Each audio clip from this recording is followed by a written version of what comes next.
Hey team, Patrick here.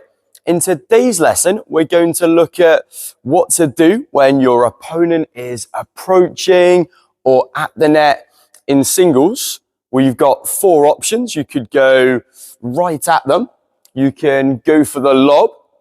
What we'll focus on specifically in this video is either the cross court or down the line passing shot and how and when to play these shots. So let's get into it. The first thing to understand is when you go down the line, you have the entire length of the court available to you. It's a longer distance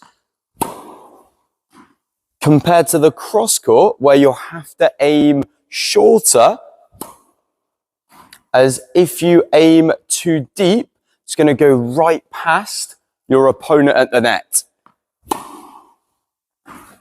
And when players miss wide on a cross-court pass, it's usually because they've run out of space.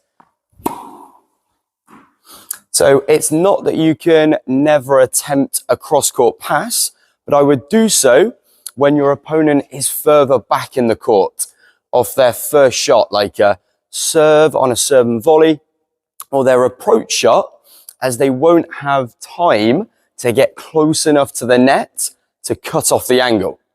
Whereas if they are at the net, I'd go more down the line, particularly as recreational players tend not to cover the line enough. What's important to know with either of these shots is it doesn't need to be a winner.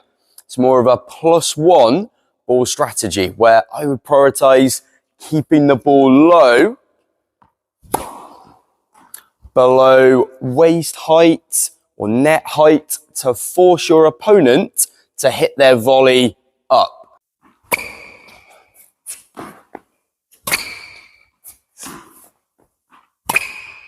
Remember, if your opponent is attacking the net, you're probably in a tough position. So you need to flip the tables.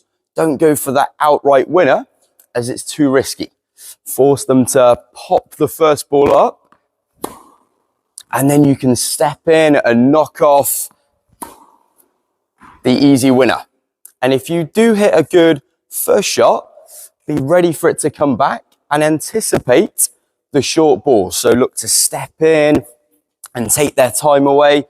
And if it does turn into a winner, then great, that's just a bonus. But be ready for the next ball. So we need to add more spin to the cross-court pass by swinging steeper.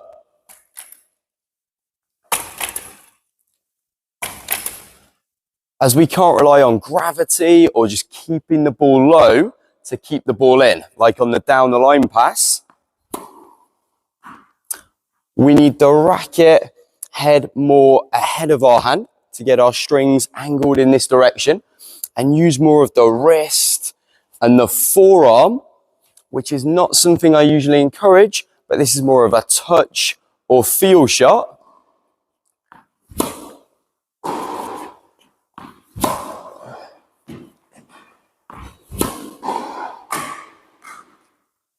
And take the ball early, as remember on the cross-court pass, we don't want to let our opponent get too far into the net. On the down the line pass, you can give yourself this time and space. You generally want to aim deeper and hit flatter by using your whole body.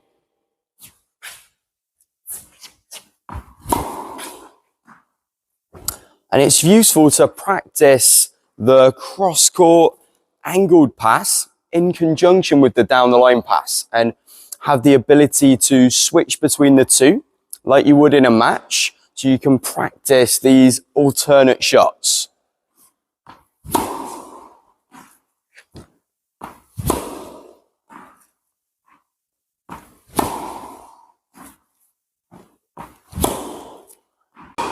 Right team, so that was the cross-court pass and the down the line pass. Both have their place, but if you made me pick only one, for recreational players most of the time, I would go with the down the line pass, as you don't have to hit as near to your opponent. You don't have to hit directly across their body line and you've got more space. But practice both of these shots and you'll really make your opponent rethink coming into the net against you.